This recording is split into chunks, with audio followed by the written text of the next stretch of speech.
তুমি বিয়ের সমাজে দেখতে যাও না, এই লোকটার বাড়িতে ভালো মতন একটা ঘর নেই রে, ই তো আমাকে মোটরসাইকেল দিতে পারবে না রে, ই তো আমাকে 4 চাকা দিতে পারবে না রে, ই তো আমাকে 2 লাখ টাকা দিতে পারবে না, ই তো আমাকে পালং দিতে পারবে না, ই তো আমাকে কুরসি দিতে পারবে না, ইয়ার বাপ আমার বাড়িতে বরযাত্রী আসবে, ভালো করে সম্মান করতে পারবে না, একটু তো বসার জায়গা নাই রে।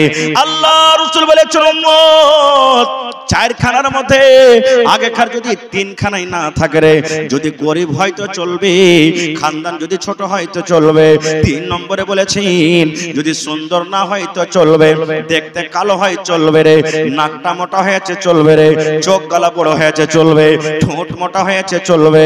নবী বলেছেন উম্মত কিন্তু 4 নম্বর গুণ আছে, দিনদারি, কোরআন পড়তে জানে, নামাজ পড়ে, রোজা রাখে।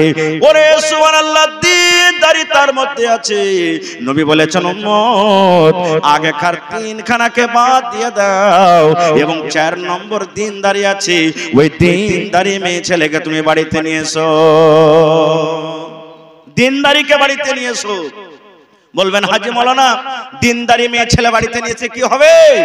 আমার কথা নয়, যোগ্য যোগ্য আলেম বয়স আছেন, স্টেজে জিজ্ঞাসা করবেন। আল্লাহর নবী বলেছেন ওরে সুবহানাল্লাহ, আজকে আমরা বলি সোনা খুব দামি জিনিস রে, সোনাকে আমরা লুকিয়ে লুকিয়ে রাখি, টাকা আমাদের জানি দামি জিনিস, টাকাকে বাক্সতে বন্ধ করে করে রাখি। আজকে আমাদের চাঁদি হলো দামি জিনিস, চাঁদিকে বাক্সতে ভরে রাখি। আল্লাহ রাসূল বলেছেন উম্মত আদ-দুনিয়া কুল্লুহা মাতা ওয়া খায়রু মাতা'id দুনিয়া আল মারআতুস সালিহা।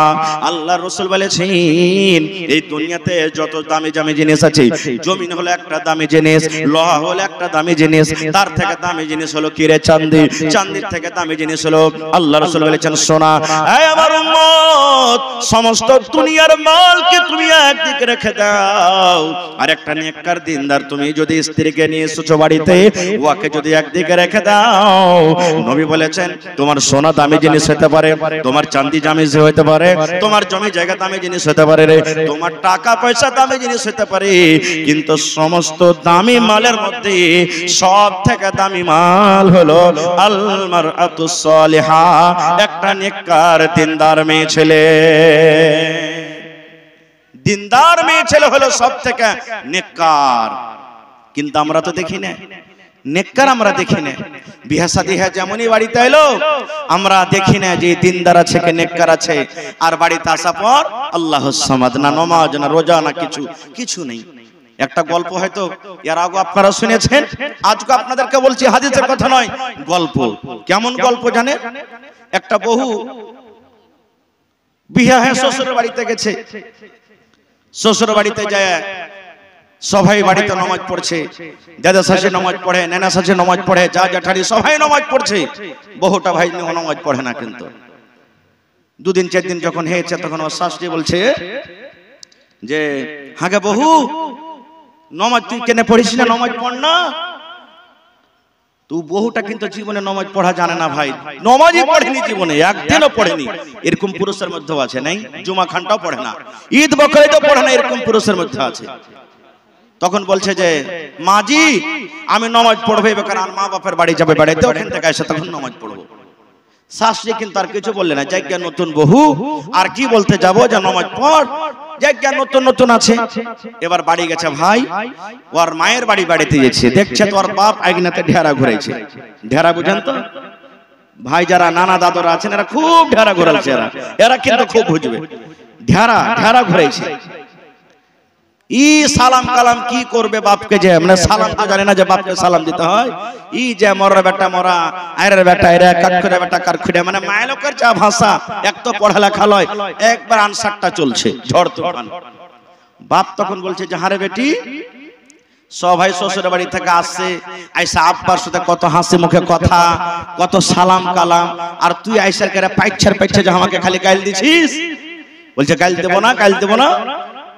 এমন বাড়িতে আমার বিবাহ দিয়েছ, শুধু বলছো নামাজ পড়ো, নামাজ পড়ো।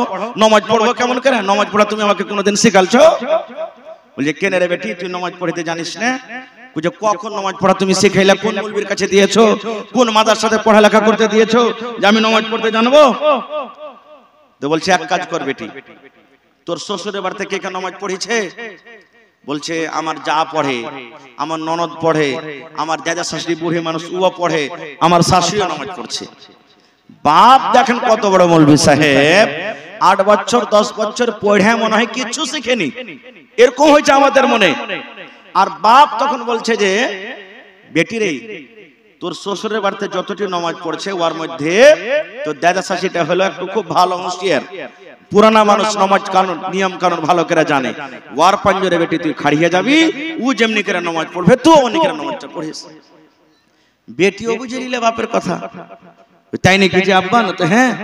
বলছে আব্বাজি ওরা কেন করে হাত ধুচ্ছে, মুখ ধুচ্ছে, কি করছে, আর এখানটা সময় খাড়া হয়েছে, এমনি করে হাত চাড়ছে, আর ফের মুখ দিয়ে কি কইছে, আর ফের এরকম করে হাঁটুতে হাত দিচ্ছে, ফের ভাড়াস করে পড়িচ্ছে। মানে ও জানে না যে কোনটা ওজো, কোনটা রুকু, কোনটা সাজদা, এগুলো জানে না কিছু। খায়ের যা হোক, আব্বা শিখিয়ে দিলে সোজা কথা, যেমনি করে দাদা শাশুড়ি নামাজ পড়বে অমনি করে পড়িস। এবারে শ্বশুরের বাড়িতে এসেছে 2-4-5 দিন পর, আগতি উজু করেছে। শাশুড়ি তখন বলছে যাক আমার বেবু নামাজি হয়ে গেছে লাগছে, যাক আলহামদুলিল্লাহ। শাশুড়ি মনে মনে খুব খুশি, আগে হাত দিয়েছে কি পা দিয়েছে, যেমনি করে পেরেছে উজু করেছে। শাশুড়ির পাঞ্জরে খাড়ো না হয়ে দাদা শাশুড়ির পাঞ্জরে খাড় হয়েছে।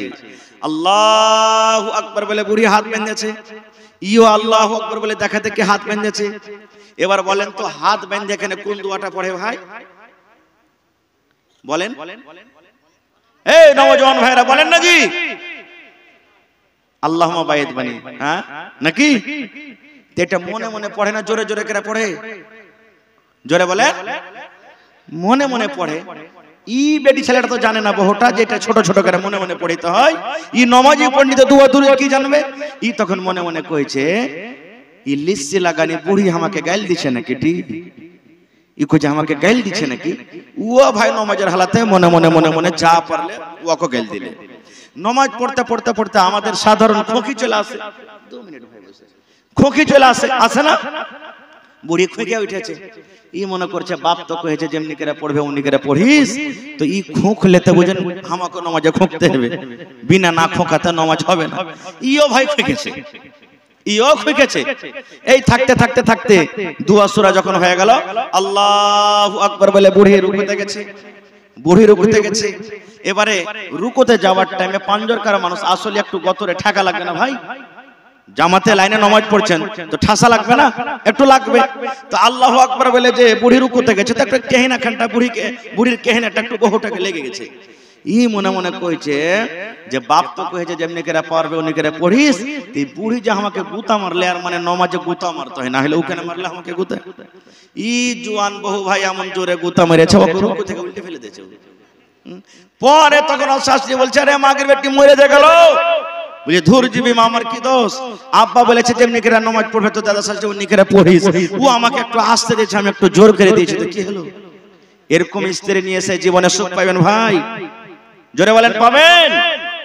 বন্ধুরে আমার, স্ত্রী যদি নেককার হয়, স্ত্রী যদি দিনদার হয়, ওরে সুবহানাল্লাহ, স্ত্রী যদি আপনার নেককার হয়, দিনদার হয় রে বন্ধু, আপনি যদি সারাবি হন, আপনি যদি বেনামাজি হন, আপনি যদি জুয়াখোর হন, আপনি যদি বেনামাজি হন, তবু আপনার ফরমাবরদার হয়ে থাকবে, আপনার মনে কিন্তু কষ্ট দিবে না। ওরে সুবহানাল্লাহ, আল্লাহর নবী বলেছেন এই দুনিয়াতে সব থেকে জালিম বাদশা, বড় বাদশা ফেরাউন দুনিয়াতে এসেছে। ফেরাউনের মতো বাদশা কিয়ামত পর্যন্ত না আসবে, না এসেছে। ফেরাউন সব থেকে জালিম বাদশা ছিল, ফেরাউন সব থেকে বড় বাদশা, ফেরাউন সব থেকে জালিম বাদশা। এবারে ফেরাউন যখন খোদা দাবি করে দিল আমি হলাম আল্লাহ, এই আমার কমের মানুষেরা তোমরা আমাকে আল্লাহ মনে করো, এই কমের মানুষেরা তোমরা আমাকে আল্লাহ মানো, আমাকে রব মানো। এইবারে ফেরাউনের বিবি আসিয়া ওরে সুবহানাল্লাহ বলছেন এই বাদশা তোমাকে আমি আল্লাহ মানবো না, তোমাকে আমি আল্লাহ মানবো না, তোমাকে আমি ভগবান মানবো না। বলছে কেন তুমি মানবে না? আমি তো হলাম তোমার স্বামী আর তুমি হলে আমার বিবি, দুনিয়ার লোক আমাকে মানে, তুমি কেন মানবে না? এবারে আসিয়া বলেছিলেন ও বাদশা, তুমি আমার স্বামী হতে পারো, আমি তোমার স্ত্রী হতে পারি। স্বামী হিসাবে তোমাকে মানবো, স্বামী হিসাবে তোমার কথা আমি শুনবো, স্বামী হিসাবে তোমার জীবন আমি থাকবো, স্বামী হিসাবে যত তুমি আমাকে কথা বলবে আমি মেনে নিব। কিন্তু যখন রবের কথা আসবে, যখন দিনের কথা আসবে, শরীয়তের কথা আসবে, তখন কিন্তু তোমার কথা আমি শুনবো না, তোমার কথা আমি মানবো না। কেন? আমাকে যে বানিয়েছেন ওকে আমি রব মনে করি। আমার খালিক হলেন আল্লাহ, আমার মালিক হলেন আল্লাহ, আমার সত্তার হলেন আল্লাহ, আমার গফফার হলেন আল্লাহ, আমার রব হলেন আল্লাহ। আল্লাহ ছাড়া কাউকে আমি আল্লাহ মানি না, এবং আল্লাহ রাব্বুল আমিন ছাড়া অন্য আমি কাউরির পূজা পাঠ করি না। এই জন্য বাদশা, স্বামী হিসাবে আমাকে যা বলবে আমি মানবো, কিন্তু আমি রব হিসাবে আমি তোমাকে মানবো না। নারে তাকবীর। এরকম স্ত্রী বাড়িতে যদি নিয়ে আসেন তো আপনার জীবনটা সুখ হয়ে যাবে। আল্লাহুস সামাদ। ভাইরে, মেলায় কথা আছে ভাই এই নিকাহ বিবাহ সম্পর্কে বলার। আল্লাহুস সামাদ।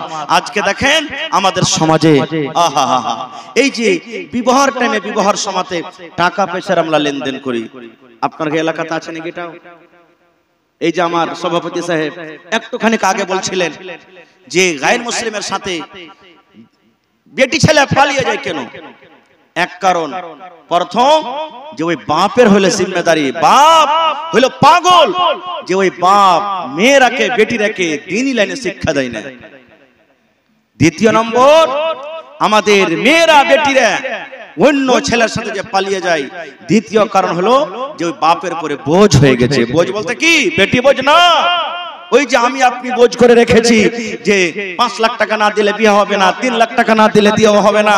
ওই মেয়েটা তো দেখছে আমার বাপের এত ক্ষমতা নেই টাকা দেওয়ার, কোনোদিন বাপের টাকা জুটবে না, আমার বিয়েও হবে না, তখন একটা ছেলের সাথে পালিয়ে গেল। এর জিম্মেদার কে? আমি আপনি। আমি আপনি কত দেখবেন পেপারে, মোবাইলে দেখবেন অমুক বেটি ছেলে বিষ খেয়ে মারা গেছে, অমুক বেটি ছেলে বিষ খেয়ে মারা গেছে, অমুক বেটি ছেলে পালিয়ে গেছে, অমুক বেটি ছেলে ট্রেনের পাটলিতে মরে গেছে, অমুক মেয়ে ছেলে ফাঁসি লাগিয়ে গেছে। কেন? এই তো আমরা সমাজে জুলুম করে দিয়েছি। তাই এরকমই একটা ঘটনা ফরিদ একটা বেটি ছেলে তার সাথে ঘটেছিল। কি ঘটনাটা জানেন? আমি ছোট্ট করে 2 মিনিটে আমি গাজালের রূপে আপনাদেরকে শোনাচ্ছি। হাকিম পরের হাকিম সাহেব, হাকিম পরের হাকিম সাহেব ছিল বেটার বাপ, ফরিদ পরে ফরিদ হবে তার। লোকের মাঝে কথা হলো 20,000 টাকা, লোকের মাঝে কথা হলো 20,000 টাকা, নগদ দিতে হবে, ধারের নাহি কথা। ওরে সুবহানাল্লাহ। বেটার বাপ বলছেন ভাই তোমাকে 20,000 টাকা দিতে হবে আর বিহার দিন নগদ দিতে হবে, আমি বাকি টাকার কোনো কারবার রাখি না। বৈরাত কত দিয়ে যাবে? 100 জন বড় যাত্রী, $10 বিবি, 100 জন বড় যাত্রী, $10 বিবি। আর পরের বাপ বলল তাদের যত পারবি খাবি, যত পারবি খা, খাওয়ার কোনো মানা নাই। এই যে বরযাত্রী আমরা চলে যাই। ওরে সুবহানাল্লাহ। আজকে দেখবেন এই গিদড়মারি গ্রামে জামা মসজিদ যা আছে, আমার গ্রামে জামা মসজিদ আছে, জালালগড়ে আছে, একড়াতে আছে, বিভিন্ন রকম দেখবেন ইমাম সাহেব এলান করে, মুসাল্লি ভাইরি এই বেটির বাপ দেখো একটা দুয়ারে বসে আছি, কিংবা কত বেটির বাপ নিজে থেকে দাঁড়িয়ে যায়, আর দাঁড়িয়ে যাওয়ার পর বলে ও মুসলমান ভাইরা আপনাদের গ্রামে আমি এসেছি, আমি একটা গরিব মানুষ, আমার বেটির বিবাহ লাগবে, 5 লাখ খরচ আছে, আমার জমি নাই, জায়গা নাই, টাকা নাই, আমি কিছু করতে পারি না, এই জন্য ভাই তোমরা 10, 20, 50, 100, 200 করে তোমরা আমাকে সাহায্য করো। এই মুসলমান, আল্লাহ রাসূল বলেছেন ওই বিহাতে বরকত আছে রে, ওই বিহাটা হলো সব থেকে উত্তম, ওই বিহাটা হলো সব থেকে ভালো, যে বিবাহতে কম খরচ হবে, কম খরচ হবে। ওরে সুবহানাল্লাহ, আমরা মুসলমান কত কপাল পোড়া মুসলমান রে, ইয়া তো আসান বিবাহটাকে বেটির বাপের জন্য মাথাতে এমন ভাবে বোঝা চাপিয়ে দিয়েছি, পাহাড় চাপিয়ে দিয়েছি, ওই বেটির বাপকে আমরা গ্রামে গ্রামে মসজিদে মসজিদে আমরা ভিক্ষা করিয়ে ছেড়ে দিলাম। তাই কবি বলছেন 100 জন বড় যাত্রী, $10 বেবি, বরের বাপ বলল তাদের যত পারবে খাবি। বসে এলো বড় যাত্রী, বড় এলো যে চেপে, সাধের জামাই নামলো দেখো সালার কোলে চেপে। লুচি বন্ধে খোরমা পোলাও মিষ্টি মিহি দানা, যেবা যত পারবে খেতে নেই কখনো মানা। পেটটা ঠেসে খেলো খানা, পেটটা ঠেসে খেলো খানা, ধরলো যত পাতি পেটে, ওর থেকে পাতে ওর থেকে পেটে উঠলো এটো রেখে। আহা, 20,000 টাকাতে গরু জবাই করে দিয়েছি, 30,000 টাকাতে গরু জবাই করে দিয়েছি। বেটির বাপ বলছে ভাই রে, আমার বাড়িতে বেটির যে বরযাত্রী আসবে খবরদার কোনো জিনিসের কমে রাখিও না। যেখানে 4 পিস লাগে, আমার কত ভাই আছে চাহে চাহে 10 পিস নিয়ে লাই। দেন আরে ভাই কাঞ্জুস এনে করছিস, দেন আরে ভাই কাঞ্জুস এখানে করছিস। ওরে সুবহানাল্লাহ, কত বিহা রে ভাই, কত বিহা কি আমার মনে হয় 100টাতে 100 বিহা এমন আছে। ওরে আল্লাহ, কোনো ভাই এমন নাই যে নিজের প্লেট খানটা আমরা সাফ করে পূর্ণভাবে চেটে চেটে যেমন আমরা খাবো। ওরে আল্লাহ, হয়তো চেটে ভাত থেকে গেল, হয়তো 5 পিস গোশত থেকে গেল, হয়তো সালাদ থেকে গেল, এরকম ভাবে 3 ভাগ করে 1 ভাগ খানা নষ্ট হয়ে যায়, আর 2 ভাগ খানা আমরা কিন্তু পেটে রেখে আসি। মুসলমান ভাই রে, যেই পাতাতে আপনি গোশত রেখে দিলেন রে ভাই, যে পাতাটা আপনি ভাতটা রেখে দিলেন, জিজ্ঞাসা করেন ওই বেটির বাপকে, জিজ্ঞাসা করেন ওই ভাইকে, জিজ্ঞাসা করেন ওই গার্জিয়ানকে, এই গোশত এই ভাত জোগাড় করার জন্য কত রাতের বেলাতে কান্দা কাটা করেছি, কত রাতের বেলাতে চিৎকার করে করে কেঁদেছি, কত গ্রামে গ্রামে ভিক্ষা করেছি, বেটার কাছে কত গাইল খেতে হয়েছে, কত সুবহানাল্লাহ রাতের বেলাতে কাঁদেছে আর বলেছে আল্লাহ রে, আমার বেটিটার কোন রকম আল্লাহ তুমি পার ঘাট লাগিয়ে দাও। ওরে সুবহানাল্লাহ, তাই কবি বলছেন ডলার বেবে দেখতে যাবে, ডলার বেবে দেখতে যাবে, উঠতে হবে কোঠা, ফরিদার ওই রঙিন শাড়ি সিঁড়ির উপর পাতা, মেম সাহেবের পোশাক পরে ডলিয়ে বেবে হয়, আজান শুনে ঘুমটা টেনে ওজোর পানি চাই। ফরিদা বাড়িতে কি দেখছেন দেখেন, ফরিদা হলদ মেখে সাবুন হাতে গোসলখানায় যায়, ফরিদা হলদ মেখে সাবুন হাতে গোসলখানায় যায়, পরে শাড়ি শ্বশুর বাড়ি যাওয়ার অপেক্ষায়, কুটুম খাওয়ারে ঝামালাতে বেটার বাপ রাগে বলে ও ভাই ওহে বিহাই দেরি কোন কাজে, সব ফেলিয়া বেটির বাপ এলো মজলিসেতে, দেখা দেখি মাথায় টুপি দিল সকলেতে। সুবহানাল্লাহ। ভাইরে অনেক কথা আছে, শেষ কথা শেষ পর্যন্ত ওকে টাকা দিয়েছে হাতে, ওই যে 20,000 টাকার কথা হয়েছিল, গুনতে গুনতে গুনতে হাঁস পান খাইছে কচকচ করে, গুনতে গুনতে দেখছে যে 1,000 টাকা 2,000 টাকা কমে গেছে। বলছে টাকা লাও হবে না, টাকা লাও হবে না। কেন? বলছে 20,000 টাকা তোমাকে পূর্ণ দিতে হবে। এখন দেখেন 2 লাখ টাকার আবদার হয়েছে, 2 লাখ টাকা দিতে হবে। কেন? যতক্ষণ পর্যন্ত টাকা না দিলে ততক্ষণ গাড়িতে চড়বো না, বিয়ে করতে যাব না। খুব ওখানে যাওয়ার পর যদি না দেয়, এরকম ভাবে জুলুম অত্যাচার হয়েছে। সুবহানাল্লাহ। 2000 দিতে পারে না, টাকাকে ছালিয়ে ফেলে দিলে। বেটির বাপ, ওরে আল্লাহ, সবার মাঝে বেটির বাপ জড়ো করিয়া হাত, সবার মাঝে বেটির বাপ জড়ো করিয়া হাত, আর করোনা অপমান শুনো আমার বাপ। অষ্টমঙ্গলার ভিতরেতেই 2,000 টাকা সদবোধ সব করিয়া দিব, আর দিও না ব্যথা।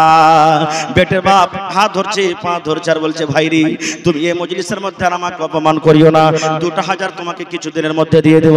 ওরে আল্লাহ, কত রকম বললে কিন্তু শুনলো না, শুনলো না কো বেটার বাপ লাফিয়া গেল উঠে, শুনলো না কো বেটার বাপ লাফিয়া গেল উঠে, জানালা হতে সব ফরিদা তাকিয়া তাকিয়া দেখি। ওরে সুবহানাল্লাহ, বাপ এত হাত ধরছে পা ধরছে, কিন্তু বলছে না সবকে টাকা নিব। ওরে সুবহানাল্লাহ, জানলা থেকে বেটি ফরিদা তাকিয়া তাকিয়া দেখছি, আর চোখ দিয়ে ঝরঝর ঝরঝর করে পানি ঝরছে। এবার ফরিদা আফসোস করে বলছে আব্বা মরে পয়দা করে এত অপমান। ফরিদা বলছেন আব্বা মরে পয়দা করে এত অপমান, আর নিজের চোখে দেখা বলে রাখবো না খো জান। আল্লাহ তুমি আমার বাপের কোখে আমাকে দিয়েছো বেটি রূপী। আল্লাহ আমার বাবা আমার জন্য কত অপমান, এরকম জীবন রাখার থেকে না রাখাটাই ভালো। ওরে সুবহানাল্লাহ। তাই বলছেন আব্বা আমারে পয়দা করে এত অপমান, নিজের চোখে দেখা বলে রাখবো না খো জান।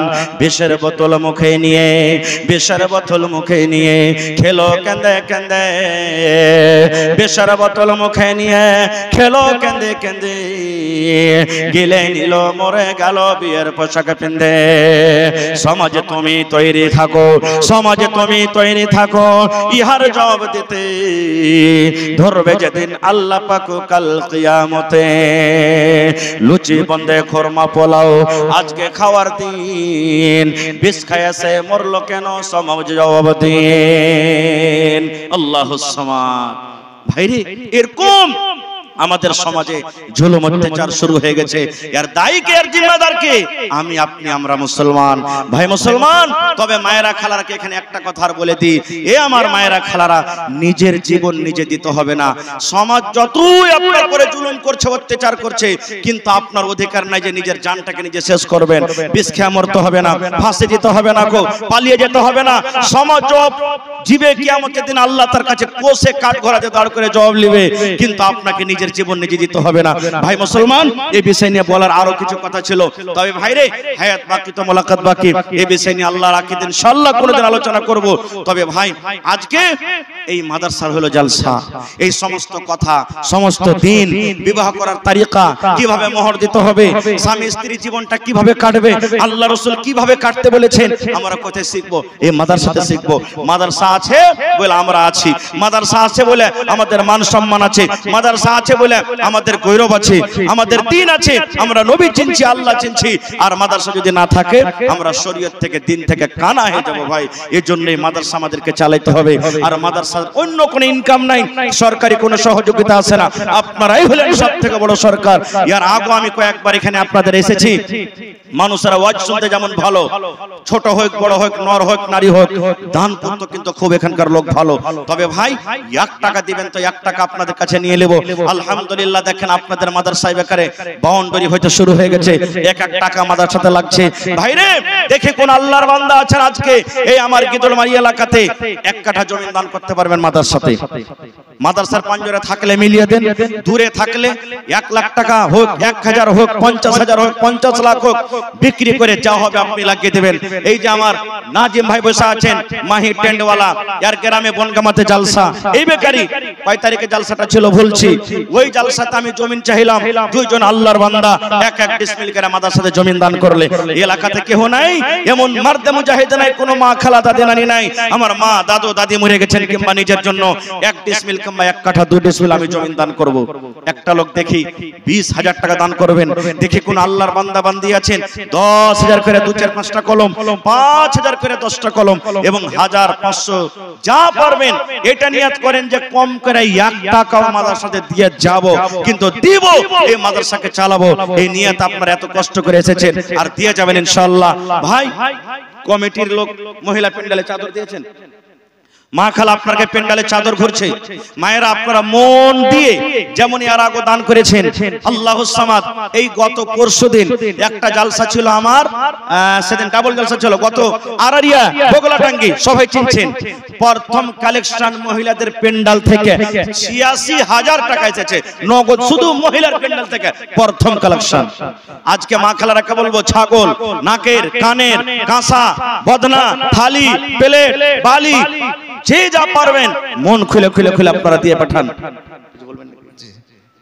লেডিস প্যান্ডেলের লেগে যারা কি আপনারাকে দায়িত্ব দেওয়া আছে, আপনারা গামছালিয়া, খুরশিদ আলম, মনজুর আলম, মুজফর আলী, আব্দুল সত্তার, আব্দুল মালিক, মোহাম্মদ হারুন, আপনারা নিজের নিগরানিতে কোন ছোট ছোট ছেলে পিলেকে মহিলাদের প্যান্ডেলে গামছালিয়া পাঠান, আর নিজের দেখ রেখে কোন একটু ওরকম চ্যাংড়া পিলা না যায় যাতে পরেশানি হয়।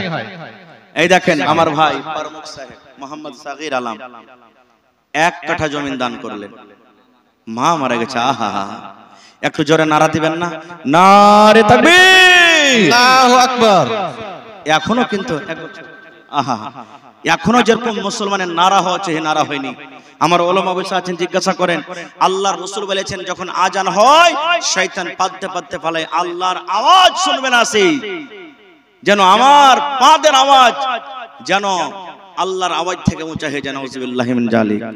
আজকে এত জোরে নারা দেন যাতে শয়তানের কান পর্যন্ত আওয়াজ চলে যায়। জোরে বলেন নারে তাকবীর। মাশাআল্লাহ। দেখো ভাইয়ের জন্য কি বলে দোয়া করব। আহা হা।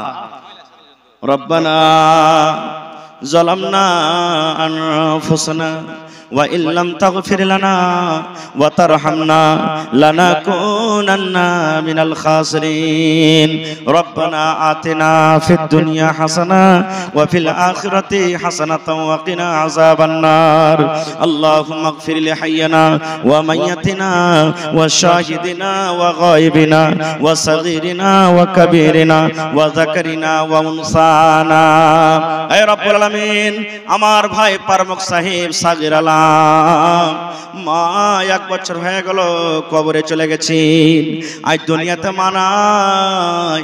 মা যদি থাকতো কত আদর করে মাকে মা মা বলে ডাকতো। আল্লাহ রে, মা কবরে চলে গেছেন। রব্বুল আলামিন, দুনিয়ার খবর পাওয়া যায় কিন্তু কবর একটা এমন দাস, কবর একটা এমন জায়গা, কবর একটা এমন দুনিয়া। 1 বছর হয়ে গেল মা কবরে চলে গেছেন, আজ পর্যন্ত মায়ের কোনো খবর এলো না। আয় আল্লাহ, আমি পাপী গুনাহগার হইতে পারি কিন্তু রব্বুল আলামিন তোমারই বান্দা। আল্লাহ, তোমার দরবারে মন খুলে দোয়া করছি। আল্লাহ, আমার এই ভাইয়ের মা কবরে শুয়ে আছেন মাটির ঘরে, জানি না কি হালাতে আছে। আল্লাহ, নেককার দিনদার ছেলে দান করেছি। তোমার নবীর হাদিস আছে, যখন নেককার বেটা বেটিরা মা বাবার জন্য দান করে আল্লাহ রব্বুল আলামিন সেই দানটাকে কবরে পৌঁছে দেয়। আল্লাহ, আশা ভরসা রেখে আল্লাহ তোমার রাহে 1 কাঠা জমিন দান করেছেন। মায়ের কবরে তুমি জান্নাতের বিছানা দিয়ে দাও। আল্লাহ, মায়ের কবরকে তুমি নূর দিয়ে মনোমর করে দাও। আব্বা বেঁচে আছে, আব্বাকে ভালো রাখো। আল্লাহ, ভাইকে তুমি সম্মানে রাখো, নেককার দিনদার করে রাখো। ছেলে মেয়ে যারা পড়ালেখা করছে দুনিয়া আখিরাতে আল্লাহ তুমি কামিয়াব করো। দায় দুশমন থেকে আল্লাহ বাঁচিয়ে রাখো। হাতে টাকাতে পয়সাতে বরকত দাও। রব্বানা তাকাব্বাল মিন্না ইন্নাকা আনতাস সামিউল আলিম। আমিন সুম্মা আমিন। আহা, আফসার আলীর স্ত্রী